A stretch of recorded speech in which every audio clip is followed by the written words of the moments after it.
इसमें आपको हम लहसा की ओर नामक पाठ इससे पहले हमने आपको दो बैलों की कथा के विषय में बताया। दो बैलों की कथा हमने पढ़ी और उसमें जीवन परिचय आदि प्रेमचंद जी का, अन्य पाठ का सारांश और उसके बाद अन्य कार्य भी उसमें हुए और उसके प्रश्नोत्तर जो हैं, प्रश्नोत्तर भी उसमें हम आपके पास भेज देंगे और वह आपको पूरे करने हैं, ध्यान रखना। अब हम आपको बता रहे हैं लहसा की ओर, जो कि सांकृत्यायन जो हैं उनका लिखा हुआ है। सांकृत्यायन जी ने लिखा है और इसमें विशेष रूप से हम सबसे पहले देखते हैं लहसा की ओर नामक जो अन्य इस पाठ के राहुल सांकृत्यायन जो हमारे लेखक हैं उनके जीवन परिचय के विषय में। अब देखिए, राहुल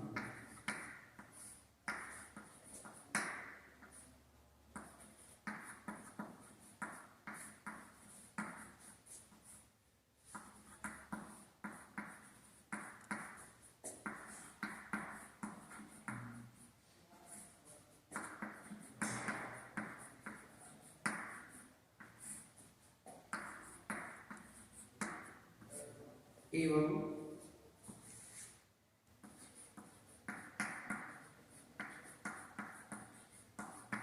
साहित्यिक परिचय, ये हमारा हुआ राहुल सांकृत्य जी के विषय में। अब सबसे पहले इनका हुआ जीवन परिचय, उसके बाद हम प्रमुख रचनाएं,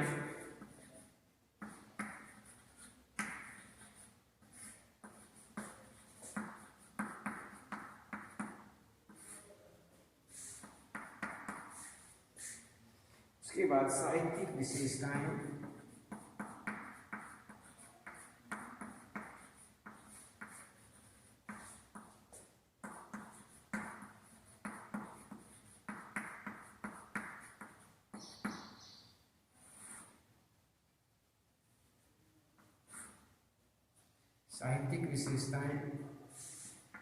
और बाद में भाषा शैली।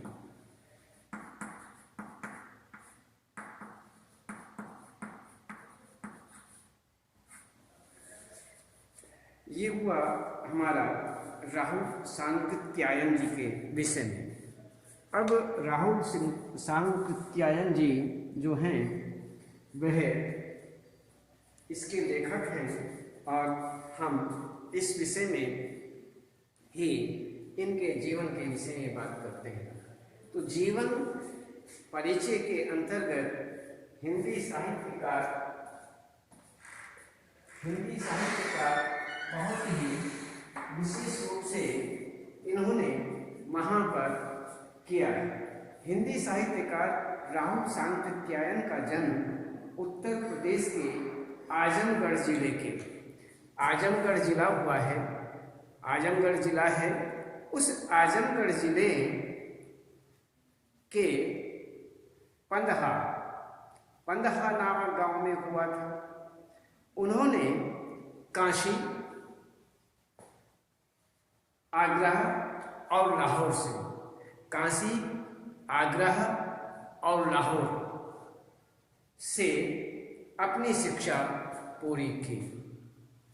आगरा, काशी, आगरा और लाहौर से अपनी जो शिक्षा थी वह पूरी की। इस प्रकार से सन 1930 में उन्होंने श्रीलंका की यात्रा की और वहाँ उन्होंने बौद्ध धर्म को अपना लिया।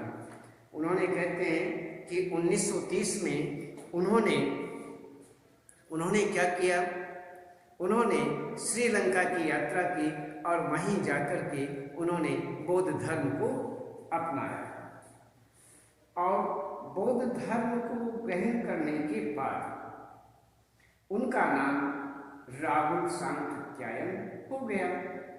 तो पाली, प्राकृत, अपभ्रंश, तिब्बती, जापानी, चीनी, रूसी आदि अनेक भाषाओं पर अधिकार होने के कारण उनका अनेक भाषाओं पर अधिकार था।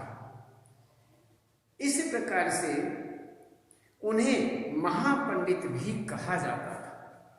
क्या कहा जाता था कि महापंडित। क्यों? वह अनेकों जो भाषाएं थी उन पर उनका पूर्ण अधिकार था, इसलिए उन्हें महापंडित कहा जाता था। कौन कौन सी? पाली, प्राकृत, अपभ्रंश, तिब्बती, जापानी, चीनी, रूसी आदि अनेक भाषाओं पर अधिकार होने के कारण उन्हें महापंडित कहा जाता था। तो सन 1963 ईस्वी में उनका निधन हो गया।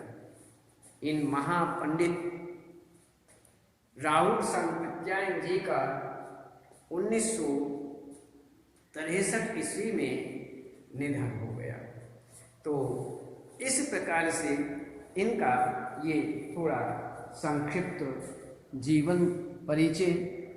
इसमें अब हम देखते हैं इनकी प्रमुख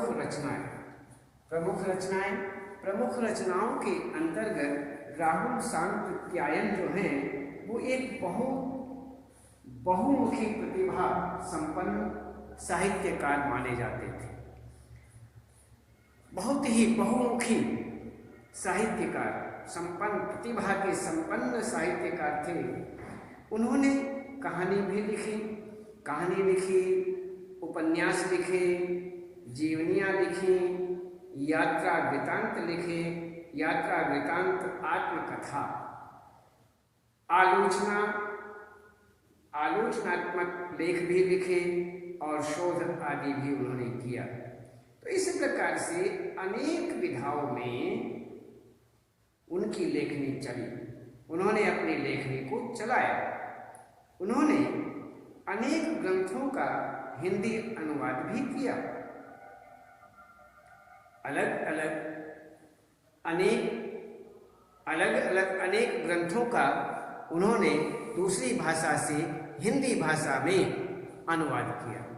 तो इस प्रकार से अनेक ग्रंथों का उन्होंने हिंदी अनुवाद भी किया और उनकी प्रमुख रचनाएं बताते हैं इस प्रकार है। कैसी? मेरी जीवन यात्रा जो 6 भागों में प्राप्त है, जो 6 भागों में मिलती है। मेरी जीवन यात्रा 22वीं सदी और है 22वीं सदी, वोल्गा से गंगा। इसमें दर्शन, दिग्दर्शन, दिमागी गुलामी ये भी उनकी रचना है। भागो नहीं दुनिया को बदलो, एक है घुमक्कड़ शास्त्र आदि। इनकी इस प्रकार की ये रचनाएं प्रमुख रचनाओं के अंतर्गत ये हुआ, जिसमें मेरे जीवन की यात्रा 6 भागों में है। 22वीं सदी, वोल्गा से गंगा, दर्शन दिग्दर्शन, दिमागी गुलामी, भागो नहीं दुनिया को बदलो, घुमक्कड़ शास्त्र आदि। तो इस प्रकार से इनकी ये प्रमुख रचनाएं यहाँ पर हैं। तो अब हम इन रचनाओं के बाद में साहित्यिक विशेषताओं के विषय में बात करते हैं। तो साहित्यिक विषय में राहुल सांकृत्यायन का जो यात्रा वृत्त लेखन है उसमें अन्यतम स्थान माना जाता है।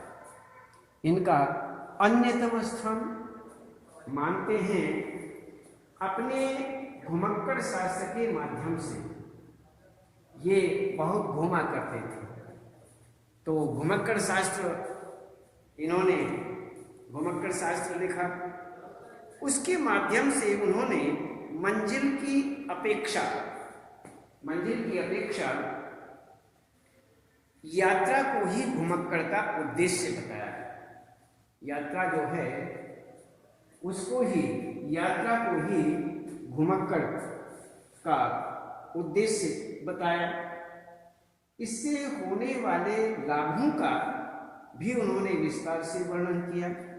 उन्होंने बताया कि ये घुमक्कड़ शास्त्र के अंतर्गत जो घुमक्कड़ है, घूमना है, यात्रा है, यात्रा को ही इन्होंने घुमक्कड़ का उद्देश्य बताया। और घूमने से, यात्रा करने से किन किन लाभों को प्राप्त किया जा सकता है, क्या क्या हमें लाभ प्राप्त होते हैं, उनके विषय में भी इन्होंने विस्तार से बताया। तो इससे होने वाले लाभों का भी उन्होंने विस्तार से वर्णन किया। उन्होंने विभिन्न स्थानों के भौगोलिक वर्णन के साथ साथ अलग अलग उन्होंने विशेष रूप से यह वर्णन भी किया, भौगोलिक वर्णन भी किया। और भौगोलिक वर्णन के साथ साथ में इन्होंने भौगोलिक वर्णन के करते करते उसी ही वर्णन के साथ साथ में वहाँ के जनजीवन का भी आकर्षण चित्रण इन्होंने किया है।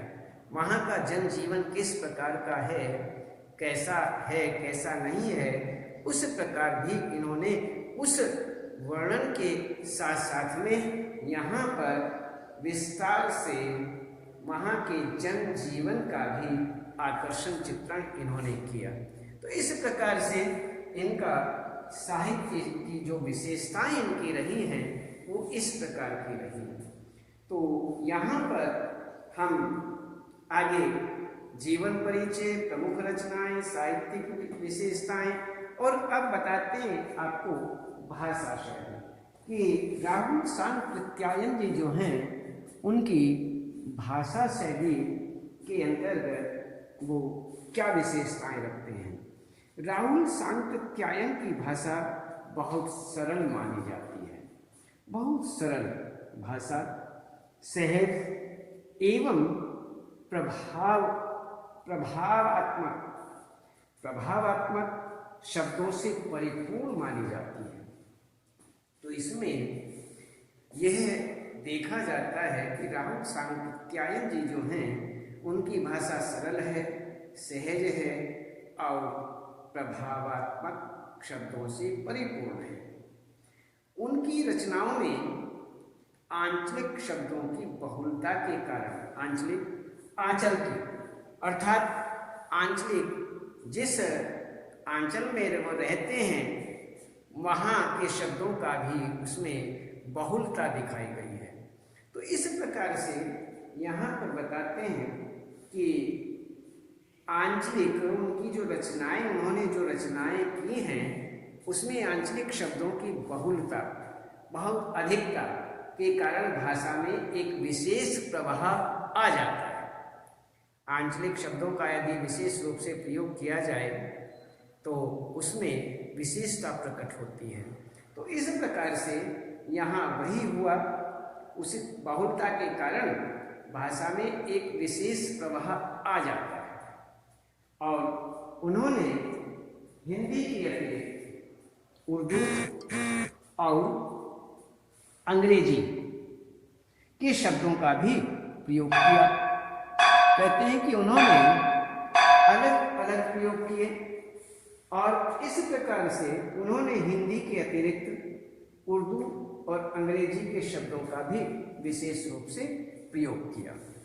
तो यहाँ हम ये देखते हैं कि जीवन राहुल सांकृत्यायन जी जो हैं उनके जीवन के विषय में हमने बताया कि राहुल सांकृत्यायन जी का जो जीवन परिचय है एवं साहित्यिक परिचय के अंतर्गत जीवन परिचय, संक्षिप्त जीवन परिचय आपको प्राप्त हुआ। प्रमुख रचनाएं सांकृत्यायन जी की कौन कौन सी, कैसे कैसे हैं, उनके विषय में जानकारी हुई। और साहित्यिक विशेषताएं इनकी कौन कौन सी हैं, क्या क्या विशेषताएं इनकी हैं। तो इस प्रकार से अंत में भाषा शैली के विषय में भी आपको विशेष रूप से ज्ञात हुआ, आपको जानकारी प्राप्त हुई। तो इस प्रकार हम कह सकते हैं कि राहुल सिंह सांकृत्यायन जी जो हैं एक बहुत बड़े विद्वान थे, प्रकांड पंडित थे। और वे एक भाषा नहीं, वह अनेकों भाषा जानते थे, अनेकों भाषा के बहुत बड़े विद्वान थे। तो इसीलिए इनको एक प्रधानता दी जाती है, इनको एक बहुत बड़ा विद्वान, बहुत बड़े विद्वान कहे जाते हैं। तो इस प्रकार से हम हर प्रकार से इधर बहुमुखी रूप से इनको जानते हैं। तो ये पाली, प्राकृतिक, अपभ्रंश, तिब्बती, जापानी, चीनी, रूसी आदि अनेक भाषाओं पर पूर्ण अधिकार रखते थे। इसीलिए तो इनको पूर्ण पंडित कहा, महापंडित कह करके इन्हें पुकारा गया। तो महापंडित कह करके उस समय इनको विशेष रूप से पुकारते हैं। तो यहाँ पर इन्होंने लहसा की ओर जो इन्होंने यहाँ पर एक लेख लिखा है, ये एक यात्रा वृतांत के रूप में है। यात्रा वृतांत, यात्रा का वृत्तांत दिया गया है, यात्रा के विषय में लिखा है पूर्ण रूप से। और कहते हैं इसमें लेखक ने अपनी प्रथम तिब्बत यात्रा का, सबसे पहले उन्होंने जो तिब्बत यात्रा की, तिब्बत यात्रा उस समय यात्रा संभव नहीं थी, यात्रा कर नहीं सकते थे, वहाँ पर इस प्रकार की रोक लगी हुई थी कि वहाँ तिब्बत यात्रा पर रोक थी, वहाँ यात्रा कर नहीं सकते थे। तो इस प्रकार से यहाँ पर फिर भी जो लेखक हैं, यह उनकी जो यात्रा है पहली यात्रा मानी जाती थी। उन्होंने ये पहली यात्रा की और इसमें उस यात्रा का यहाँ पर एक अंश प्रस्तुत किया गया है। जो उन्होंने यात्रा की, तिब्बत यात्रा की, उसका एक अंश यहाँ पर प्रस्तुत है। तो इसके अंतर्गत यहाँ पर ये लेखक सन 1929 और 30 में नेपाल के रास्ते से तिब्बत गया था। नेपाल का रास्ते से तिब्बत गया। उन दिनों भारतवासियों का तिब्बत जाना वर्जित था। भारतवासी जो हैं वो तिब्बत नहीं जा सकते थे। तो इस तरह से जब वहाँ पर जाना वर्जित था तो फिर जाना संभव कैसे हो सकता है। लेकिन वही संभव कर इन्होंने, जो हमारे लेखक हैं, उन्होंने वही संभव कर दिखाया। और वो सारी की सारी जो यात्रा है, वृतांत है, यात्रा वृतांत है, वो लेख इन्होंने हमारे सामने दिया। वही तो वृतांत हमारे सामने प्रस्तुत किया।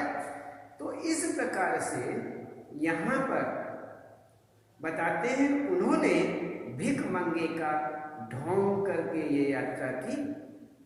कहने की वह भिख मंगे बन गए, भीख मांगने वाले बन गए। और यह ढोंग इन्हें रचना पड़ा, यह रूप इन्हें बदलना पड़ा। और इस रूप को भर करके ही ये उस यात्रा को पूरी कर सके। यदि ये भिख मंगे का ढोंग नहीं करते, भिखमंगे का रूप धारण नहीं करते तो फिर ये किस प्रकार से यात्रा कर सकते थे? नहीं कर सकते थे। तो यहाँ पर वही बताते हैं कि इन्होंने यह यात्रा भिखमंगे के रूप में की। इस यात्रा वृतांत में उन्होंने तिब्बती समाज के विषय में, तिब्बती समाज जो है उसके विषय में जानकारी देने के साथ साथ में तिब्बत की राजधानी ल्हासा की ओर जाने वाले दुर्गम रास्तों का वर्णन बड़े ही रोमांचकारी ढंग से किया। कहते हैं कि इन्होंने ये जो वृतांत, यात्रा वृतांत है, इस यात्रा वृतांत में उन्होंने